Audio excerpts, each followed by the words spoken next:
Existe uma coisa no reino animal, nos animais que andam em manada, búfalos, bois, né?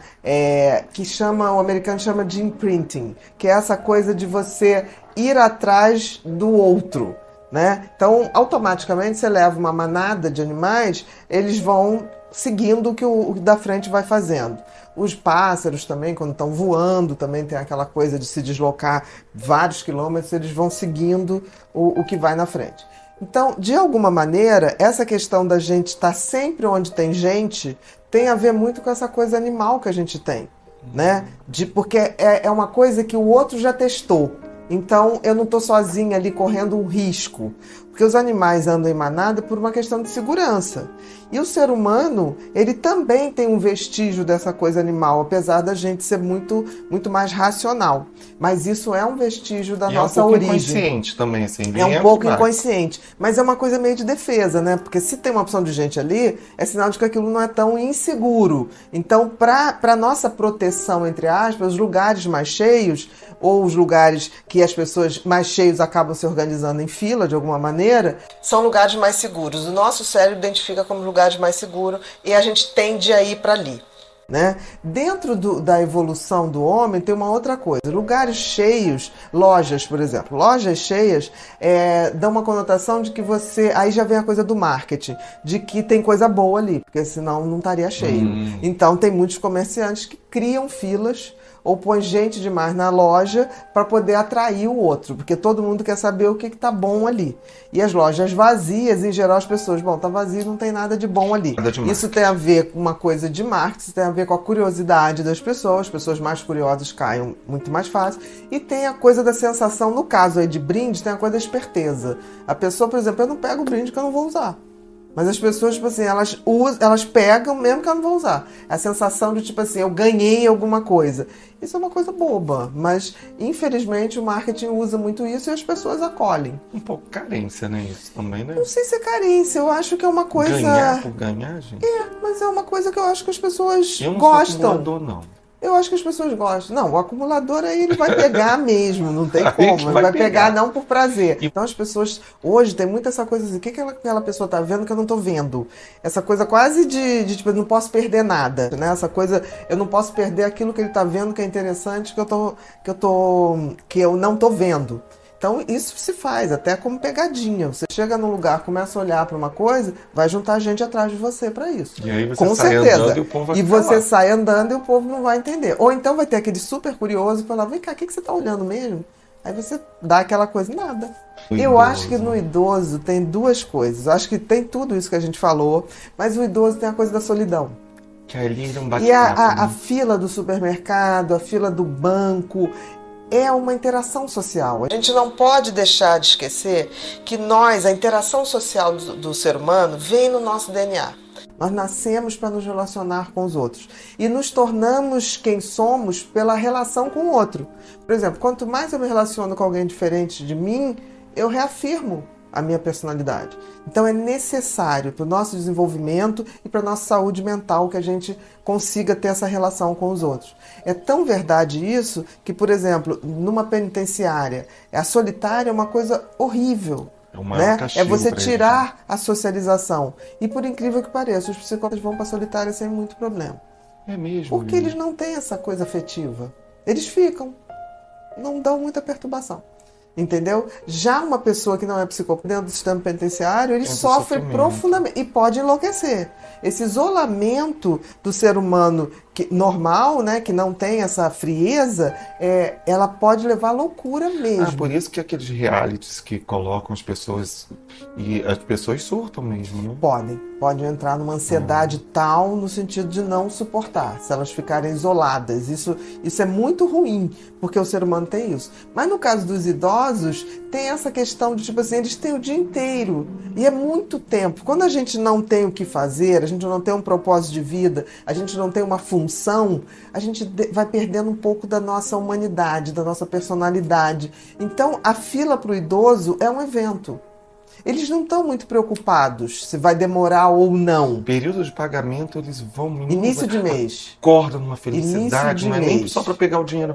Acho que ali eles encontram pessoas da época deles, aí vai falando, fala do filho, fala... Eu acho até que conversa muito com gerentes. Eu, às vezes vejo isso, raramente eu vou no meu banco, porque eu faço tudo por celular hoje, né? Mas quando eu vou, de 3 em 3 meses eu vou conversar com a minha gerente, ver algumas coisas. E aí é muito interessante, porque eu vou sem pressa e fico vendo o pessoal que vai antes. Eu marco... Ficam, né?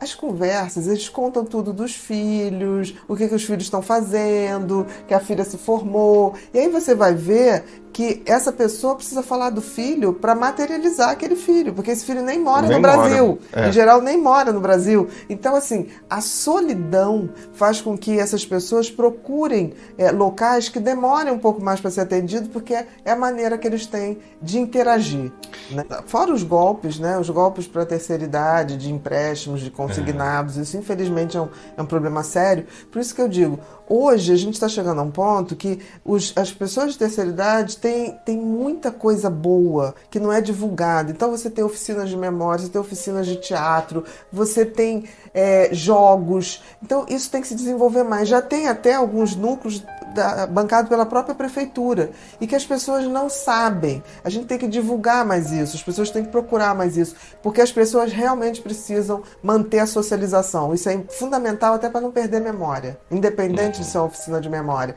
Então os idosos eles precisam descobrir outros lugares de socialização que não sejam a fila e de preferência a gente ensinar para eles como fazer tudo do banco no celularzinho ou no computador em casa, porque é mais seguro. E socializar em outros grupos que são muito bacanas. Mas não é só eles que gostam de fila. Tem gente que gosta mesmo de fila e não está na terceira idade, né? Olha, mas aí com certeza é uma pessoa que está com uma carente, vida vazia. Alguma coisa faltando. Tem um vazio, tem um oco. É porque as pessoas mais idosas, elas têm um vazio. Tem até um sentido. Não é isso. que deixa...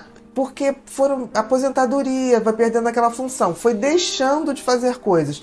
Pessoas mais jovens que têm isso, têm algum problema. Ou de carência, ou de vazio existencial. Não é um bom sinal. Fila não é uma coisa boa. Não. Eu acho assim, que a gente tem que lembrar que a autoestima, ela é uma avaliação que a gente tem da gente mesmo. E se a gente for botar isso dentro da sociedade como um todo, é tão importante a questão, numa sociedade capitalista liberal, a validação, você valorizar qualquer coisa, patrimônio, empresa, imóvel, é absolutamente importante. Que eles chamam o setor das empresas, tem o tal do valuation. O valuation é quando você, por exemplo, uma empresa quer comprar outra, então tem um setor que vai ver qual é o valor de mercado daquela empresa. Você vai comprar um imóvel, vai vender um imóvel, tem também o valuation daquele imóvel. Então, isso perpassa toda a nossa sociedade ocidental e oriental também hoje. A questão é que a gente fica se perguntando como é que a gente faz uma validação, um valuation da gente, que seria a autoestima. Como é que a gente se valida? Que valor a gente dá a gente? E aí isso é muito compatível com a autoestima. Existe ser humano perfeito? Não existe ser humano perfeito. A gente tem qualidades, a gente tem defeitos e a gente tem disfuncionalidades, coisas que não funcionam absolutamente bem. A grande questão é a gente aceitar isso, porque eu vejo que as pessoas que têm baixa autoestima, elas acham que nada é mutável, ou seja, elas são ruins e nada vai mudar aquilo. Ou as pessoas que têm um ego, um narcisismo ou uma coisa inflada, que elas são maravilhosas. Não tem a pessoa que seja tão ruim assim, nem tem a pessoa que seja tão maravilhosa.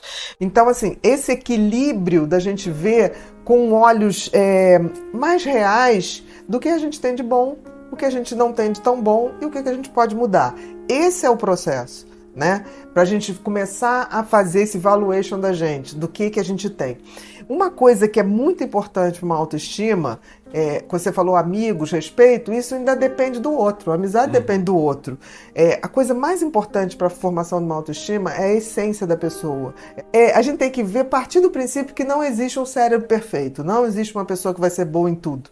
Mas a gente identificando desde muito cedo o que a gente faz de uma maneira, o dom, né? Faz um pouquinho diferente das pessoas e tem um prazer e sabe que aquilo é bom.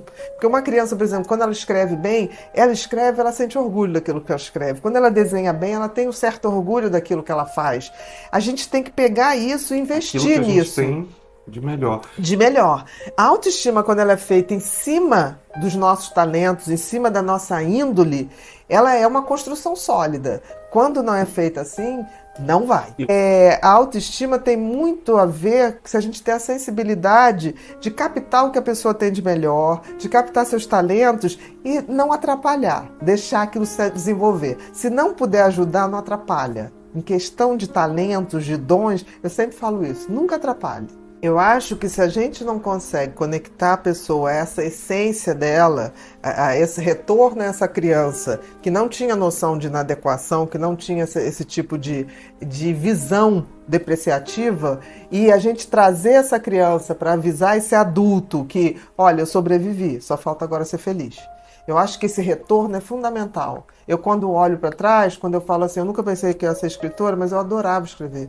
Eu me lembro que eu ia para o escritório do meu pai, tinha uma máquina, Olivetti, aquelas máquinas, e eu brincava de ficar batendo aquilo, e eu achava que eu estava escrevendo capítulos de novela. Não tinha nada. Legal. Entendeu? Então, na minha cabeça, aquilo tinha um ritual. E que eu abandonei quando eu descobri disléxica. Eu falei assim, não posso mais escrever porque eu só escrevo errado. Então, assim, e deu tempo de recuperar isso. Quando alguém chegou para mim e falou assim, você tem revisores. Revisor é para isso. Né? A essência da escrita que aí você traz maior. Lá a sua mãe, eu trouxe, né? De volta. Aquela coisa e eu vi que eu podia escrever. A essência tá boa. A essência tá boa. Porque a minha essência não era escrever corretíssimo. A minha essência era escrever aquilo que eu sentia e eu sabia que eu escrevia de uma maneira que as pessoas entendiam. Eu era amorosa para escrever. E até hoje eu recebo muito e-mails de pessoas que leem os livros e falam assim, nossa, você fala como se estivesse na sala da minha casa. E eu lembrava que eu pensava nisso. Quando eu fingia na minha cabeça que eu estava escrevendo um capítulo de novela, era para as pessoas verem, para lerem. Eu nunca pensei em escrever uma coisa para ficar para mim. Então hoje, quando eu olho para trás e olho assim, 14 livros, eu falei, gente, eu nunca achei que eu escreveria nenhuma apostila. Eu achei que eu não era capaz de escrever nenhuma apostila. Então, assim, se a gente não resgata esses talentos essenciais, não se constrói autoestima em cima de palavras positivas. Ah, eu sou bom, sou bom, sou bom, sou maravilhoso. Isso não funciona.